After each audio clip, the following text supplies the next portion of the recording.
2 கிருத்திகை வர்றதுனால, நான் முருகனுடைய தீவிரமான ஒரு பக்தை. அதனால சும்மா விடக்கூடாது அப்படிங்கிறதுனால, சாமிக்கு அபிஷேகம்லாம் பண்ணி முடிச்சுட்டு, சிம்பிளா ஒரு சக்கரை பொங்கலும், வடையும் செஞ்சு சாமிக்கு படையல் போட்டுட்டேன்.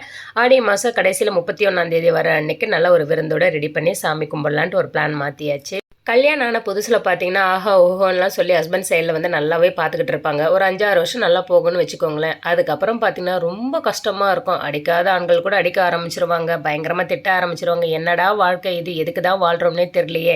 அப்படிலாம் சொல்லி நம்ம மைண்ட் செட்டுக்குள்ள தோணும் இல்லைங்களா? எப்பயுமே நம்ம இப்ப இருக்கக்கூடிய காலகட்டத்த நம்ம யோசிக்கவே கூடாது. வாழ்க்கையில முதல்ல எப்படி நம்மள நல்லா பார்த்துக்கிட்டாங்களா? நல்லா வச்சிருந்தாங்களா? நமக்கு வேணுன்றதெல்லாம் நல்லா கேட்டு கேட்டு செஞ்சு குடுத்தாங்களா? நம்மள அன்பா பார்த்துக்கிட்டாங்களா? அத மட்டும் தான் நீங்க கடைசி வரைக்கும் ஞாபகம் வச்சுக்கணும். 20ல நல்லா பார்த்துக்கிட்டவங்க 40ஆல பார்க்க முடியாம கூட இருக்கும். ஆனா, நீங்க எப்பவும் 20ல நம்மள நல்லா பார்த்துக்கிட்டாங்களே அப்படிங்கிற அந்த பாசிட்டிவ் மைண்ட் தாட் மட்டும் தான் பெண்களுக்குள்ள எப்பவுமே இருக்கணும். இத பத்தி உங்களுடைய கருத்து என்னங்கிறத மறக்காம கமெண்ட் பண்ணுங்க.